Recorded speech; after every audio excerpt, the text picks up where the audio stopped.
पांच बार डालते प्राणाय स्वाहा, ओम अपानाय स्वाहा, ज्ञानाय स्वाहा, ओम उदनाय स्वाहा, ओम समानाय स्वाहा। मध्ये मध्ये आत्मनियम समर्पयामि, पुत्रवसनार्थ पुष्पाणि समर्पयामि।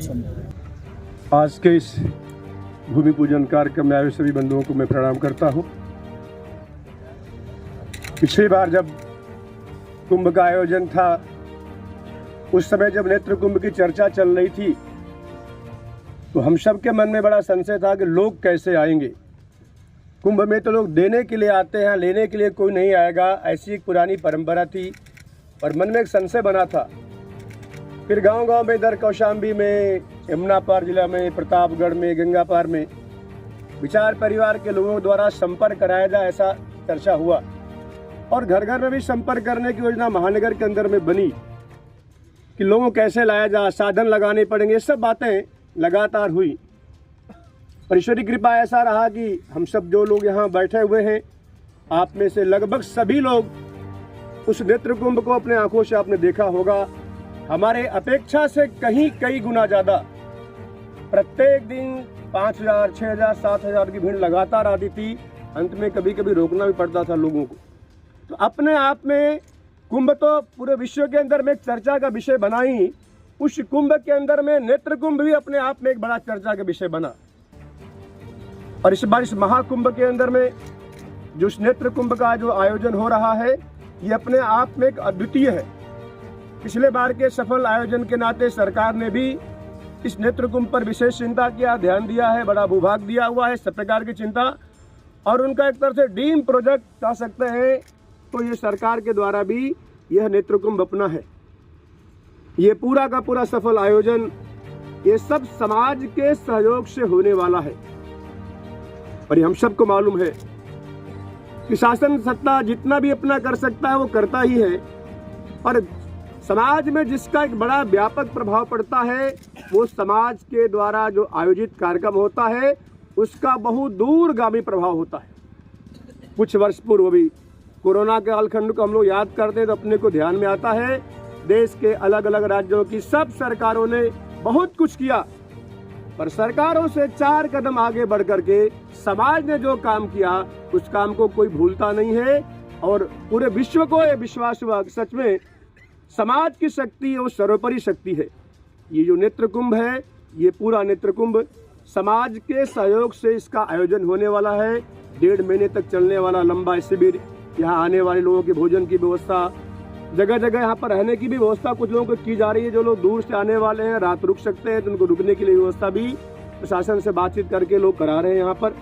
पर सब मिला करके सरकार ने एक सीमित व्यवस्था यहाँ स्थान दे दिया है, कुछ संसाधन दिया है, और पूरा चश्मा का वितरण है। जो आने वाले चिकित्सक हैं, ये सौभाग्य है कि देश के जितने भी बड़े नेत्र चिकित्सालय, चाहे चेन्नई का शंकर नेत्रालय हो सकता है, अलग अलग राज्यों के सभी जगह के लोगों ने आने की अपनी सहर्ष स्वीकृति दिया हुआ है। और इस बार मुझे लगता है कि शायद आंकड़ा 2 गुना 2.5 गुना बढ़ेगा। 3.5 लाख चश्मा का वितरण गत वर्ष हुआ था, संभवतः 6 लाख 7 लाख चश्मे का वितरण इस वर्ष होगा। इसके साथ ही साथ इस बार एक विशेष प्रकार की बात जानकारी में लोगों के द्वारा दी जा रही है कि ऑपरेशन भी होने की व्यवस्था इस स्थान पर तो नहीं होगी, पर आने वाला व्यक्ति जिस राज्य से आएगा उसको यहीं पर नेत्र परीक्षण के बाद उनको एक कार्ड मिलेगा। उस कार्ड के आधार पर उनका उसी राज्य में निःशुल्क परीक्षण होगा, उनका ऑपरेशन भी सफल होगा। यह इस बार के लिए एक विशेष प्रकार की व्यवस्था नेत्र कुंभ के जो आयोजन करने वाली समिति है उसके द्वारा की जा रही है। तो आज इस भूमि पर, इस स्थान पर भूमि पूजन का कार्यक्रम भी संपन्न हुआ है। अब धीरे धीरे यहाँ पर गतिविधियाँ बढ़ेंगी, हम सबका भी आना जाना यहाँ पर लगातार रहेगा। लगभग 200 ऐसे कार्यकर्ता जो पूरा समय देकर के, उसमें से कुछ देश से भी लोग आने वाले हैं, और कुछ स्थानीय कार्यकर्ता हैं जो पूरे 1.5 महीना तक इस शिविर के संचालन के व्यवस्था में लगने वाले हैं। आप सभी महानुभावों से आग्रह निवेदन है कि पुनः एक बार हम जहां हैं, जैसे हैं, इसका समाचार भी सब जगह प्रचारित करेंगे तो अच्छा रहेगा। नेत्र कुंभ लगभग 1.5 महीने चलने वाला है, और पिछले साल जो व्यवस्थाएं थी वो सब प्रकार की सुविधा व्यवस्था पुनः नेत्र कुंभ में सबको मिलने वाला है। निःशुल्क यहाँ पर परीक्षण होगा, निःशुल्क चश्मे का वितरण होने वाला है।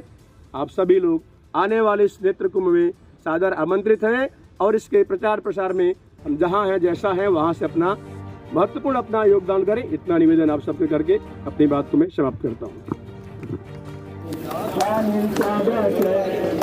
सर, ये आज नेत्र कुंभ का पूजन हो रहा है सर, क्या है ये आयोजन और क्या क्या होने वाला है इसमें? महाकुंभ के उपलक्ष्य में यह नेत्र कुंभ एक लगाया जाएगा, जिसमें 150 OPD 50 दिन तक चला के जो नेत्र चिकित्सा जांच करके उनको 3 लाख से अधिक चश्मा वितरण करना है। इसी उपलक्ष्य में आज यह भूमि पूजा हो रही है। और क्या क्या सुविधा मिलने वाली है आने वाले मरीजों को? यहाँ जो श्रद्धालु आएंगे उनकी नेत्र जांच की जाएगी और 100 ऑप्टोमेट्रिस्ट 50 डॉक्टर्स 50 दिन तक लगातार रहेंगे। जो भी श्रद्धालु आएंगे उनकी नेत्र जांच किया जाएगा और उनको चश्मा वितरण जिन जिन की आवश्यकता पड़ेगी चश्मा की, उन सबको निःशुल्क चश्मा वितरण होगी। आँखों के ऑपरेशन की बात की जा रही है तो उसकी क्या सुविधा है? ठीक है, आँखों की ऑपरेशन की बात की जा रही है। आँखों की ऑपरेशन की सुविधा ऐसा प्रयास करेंगे कि 5 लाख तक श्रद्धालु जिनको हम नेत्र जांच करेंगे उनमें 10% के आसपास मोतीबिंदी का ऑपरेशन की उनको ज़रूरत पड़ेगी। कम से कम 50,000 श्रद्धालुओं को जिनको ज़रूरत पड़ेगी, देश भर में जो अस्पताल है उनमें रेफ़र करके उनके निवास स्थान के पास ही ये ऑपरेशन की सुविधा कराएंगे। क्या ये सुविधा निःशुल्क होगी या कुछ लेना 100% निःशुल्क रहेगा। चश्मा वितरण एवं जो मोतीबिंदी का ऑपरेशन सब कुछ निःशुल्क रहेगा। इसमें देश के बड़े बड़े नेत्र चिकित्सा जो वो भी पार्टिसिपेट करेंगे, नेत्र विशेषज्ञ पार्टिसिपेट करेंगे, ऑप्टोमेट्रिस्ट आएंगे, अन्य सरकारी और गैर सरकारी संगठन सेना सहित भी इसमें भाग लेंगे। इस कार्यक्रम को सुनिश्चित करेंगे। सर, ऑपरेशन सुविधा कैसे मिल पाएगी मरीजों को? जो भी यहाँ जांच होगी, जो मोतीबिंदी का यहाँ पाया जाएगा, डायग्नोज होगा, उनको अपने निवास के पास ही जो अस्पताल चिन्हित है, देश भर के कम से कम 300 से अधिक अस्पताल हमारे पास रजिस्टर किए हुए हैं जो इनको निःशुल्क सर्जरी कराएंगे। उन अस्पताल में हम रेफ़र करेंगे। हमारे कार्यकर्ता उनको बाद में संपर्क करके एक एक व्यक्ति को अस्पताल तक पहुंचा के उनको निःशुल्क सर्जरी कराने का जिम्मेदारी लेंगे। मैं डॉक्टर प्रवीण कुमार रेड्डी मेरा नाम है, इस नेत्र कुंभ आयोजन का मुख्य चिकित्सा अधिकारी। आवाहयेतं पुरुषं महान्तं सुरासुरैर्वन्दितपादपद्मं ब्रह्मादयो यस्य मुखे वसन्ति रविशकुण्डे सुरलोकनाथ अग्निप्रज्वलितं वन्दे जातवेदहुतासनं हिरण्यवर्णममलं धातारं विश्व